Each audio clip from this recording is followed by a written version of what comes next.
Up here in the top left-hand side of the map, in the red, the Protoss player, the big boy, he is parting. Still one of the greatest nicknames of any player. And in the right bottom side of Nightshade, we're looking at the main base of our Korean Protoss. It is Deer. One of the two Korean Protosses in this game, but I mean, Deer's got to feel good about it. Some people might be like, wow, that pilot in the main was really smart. Why don't we see that more often? That's because, as crazy as it sounds, it's actually kind of risky. 100 minerals early on in a PvP is a pretty serious investment. It really does delay follow-up tech. It can supply block you as well if you want to rely on that pilot for a little bit on actually providing supply as well. And if it finishes up and then it gets scouted, you're like, man, what a waste. Like, I just put myself a bit behind. And obviously, every investment you make early game is a much bigger investment than things you do if you're on 3 or 4 bases. So that's why you don't see it all the time. But hey, Deer felt good about it and he got away with it. And I love that he was patient with it as well, right? He was waiting. He's like, I'm not going to wipe in the units immediately. I'll be annoying at the front. Yeah, exactly. I'll distract you a little bit and suddenly, surprise, surprise, 2 adepts in your main base. The worst feeling, you've built a shield battery to be safe, but the one thing it's not safe against. 2 adepts syncing up their attacks perfectly. But here we go, Deer once again going to scout right across that map. Meanwhile, a pylon out of the map for parting. Definitely looks like it's for a proxy. And you can see people getting more and more creative with where they hide these as players are getting very interesting with their scouting patterns. We've seen multiple players with 2 probes and 2 stalkers scouring the map. You think Robo? Definitely looks like it. There's a lot of gas mine for parting though, so it must be Robo if you build it here. Yeah. It just kind of makes sense. And obviously this is a bigger commitment than, let's say, you go 2 gate and then Robo in the main and then a 3rd gateway somewhere out on the map, right? Like, this is actually pretty serious, because even if the game goes on, if your Robo gets empowered in PvP, you're gonna need a Robo eventually. Otherwise, DTs can do horrible things to you. You can't really rely on Oracles forever. You can't really have cannons everywhere. So Robos are very important in this matchup. If one of them gets proxied, you want to be serious. And well, you were talking about scouting, Pick. People are pretty good at this whole scouting thing these days. Yeah, I mean, Deer was actually the one who had a very, very conservative proxy Robo earlier today. And this time around, he does actually scout Parting's Robo, builds his own at home immediately. So Deer going to pull back to 1 base. Now, the thing is, if you react with your Robo this late, that's okay. You'll get Immortals out. They won't be out as quickly. So you can't really afford to let your opponent control the low ground. If they can pick off your 2 gateways at the front of your base and contain you for a little while, you're in big trouble. You've really got to protect that front of your base. I mean, you can obviously come back if that happens, but it's a worst-case scenario. You want to try and defend the front, especially in this case where Deer built that exposed pylon on the top of the gateways. Yeah, but I think because his Robo's so late, I think he will defend on the top of the ramp. I think going down the ramp would be super risky. I mean, yeah, he's got a shield battery to fall back on, but I don't think that's really where you want to be forever. Now, this is interesting. What is he looking for? This is so risky, by the way, what Deer is doing. I mean, I kind of like it.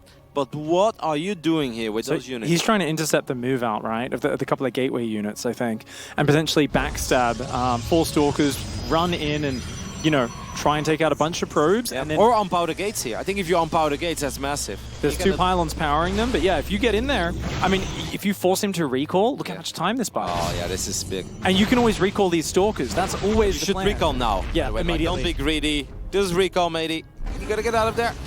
Well We'll get out of there with all the units. And that just bought him 30 seconds. Yeah. He just pulled the army home, and guess what? Now he's got an Immortal out, his own Prism's on the way, and it's looking like he's going to be much better set up on the front of this map. Proxy Twilight Council to follow up from Parting. He's been doing this a little bit today. He's going to follow up with a DT Shrine. Oh my god, and because he picked off that pylon, that was the full wall off. Parting has no wall off right now. Wow, Deer. That is actually sick. These 2 adepts can do so much damage once again, and Parting will have no other choice other than to either wipe in all the units. This is a sick play by Deer. Well done. Oh my goodness, and Parting is hard, just sank. He's going to be forced to recall. He's like, man, all I want to do is attack. Why don't you just let me attack? That's 4 or 5 probes going down already, and force the recall. I mean, this is a phenomenal game by Deer. Oh, the frustration. He knew his base isn't meant to be walled off when he moves across the map, but he's just not dealt with that 4-stalker backstab before, and he didn't think to replace it. Deer here, happily playing the 1-base game, coming across the map with an Immortal in a Warp Prism, would love to depower this Robo. Is not going to be able to do it. The Stalker's there, moving forward, of course, wanting to threaten the Warp Prism. Nice micro from Deer, who's going into Stargate Phoenix behind this. Phoenix amazing for picking up Immortals, shutting down the Warp Prism. Does he have an Observer out? Not yet. Not yet. So Parting's idea, I think maybe after he got scouted so quickly, he's like, you know what?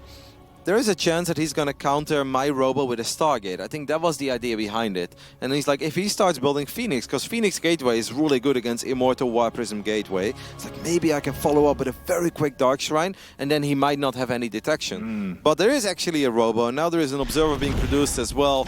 I mean, this is just going from bad to worse for Parting. He absolutely can't catch a break in this series. His army's so far, and he's walled out of his own base. Deer is putting on a masterclass here. The amount of economic damage dealt in this game is insane. These are one base scenarios. This hurts so freaking much for Parting. Yeah, I mean, those DTs are going to need to win the game on the other side of the map here. They need to do big damage after this. But how? I mean, there is an Observer out. Yeah, this is super awkward. And I mean, just the way Deer embraced the one base versus one base scenario, and it was just these small little tactical commitments of backstab pressure.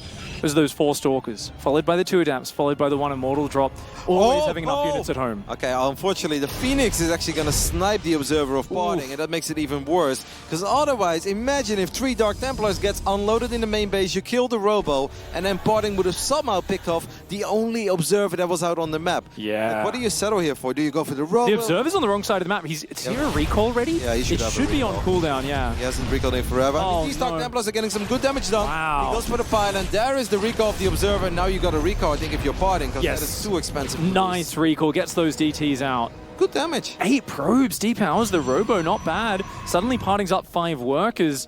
I mean, it kind of comes down to what's next. And with Glaives on the way, Immortal count's not going to matter too much. Phoenix pretty good versus Adapts in small numbers, but Phoenix also very, very good in low eco games though, and even though Parting has a little worker advantage, Parting has no efficient way of dealing with Phoenix harass. And 4 Phoenixes will bank up energy very quickly. I mean, obviously you can snipe a Prism, but I actually wouldn't mind this, just picking off a couple of probes here, and there's just almost nothing that Parting can do about it.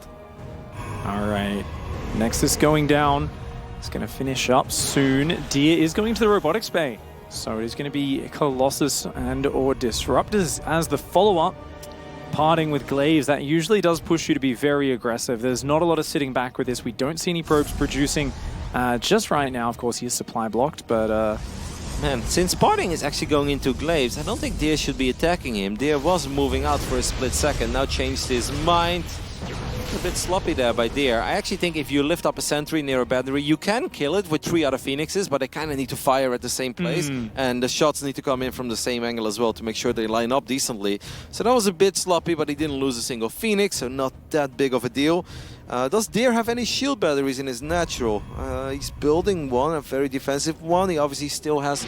Man, this can get awkward. No, he doesn't have recall because he just recalled the Observer, no? Yeah. Those 2 Immortals are on the wrong side of the map, though, and Parting just moved out with everything. The problem is this is hitting him quite early, so this could do massive damage, making Parting even more all-in. That makes this fight even more desperate for Parting. If I'm Deer, I would be bringing back my Immortals, though, because all that Deer really needs to do is survive. The force fields land, a couple of Stalkers go down immediately. This PvP is about to get really awkward, guys. There's a lot of attempts with resonating Glaives. There is a Disruptor. There's a Disruptor! Well, he's going to fire near the ramp. No.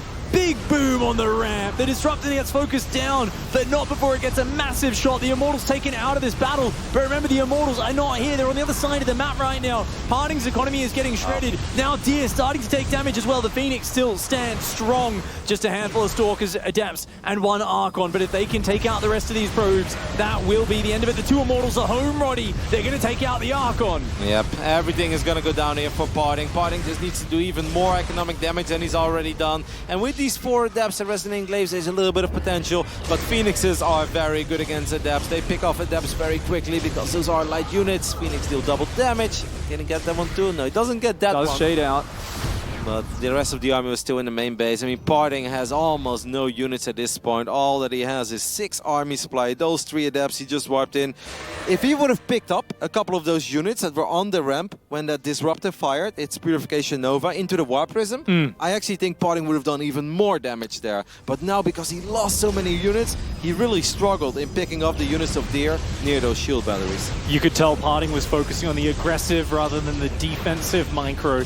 He was so focused on trying to actually target fire the Disruptor with his Adepts that he didn't think about picking up with the Prism. It was a big mistake. It cost him dearly. And now here we see Parting on the back foot. His tournament life is on the line. And it looks like Deer here with an unstoppable force. The Phoenix disabling every single unit is going to ruin his dreams. Parting, unfortunately, is eliminated from the tournament.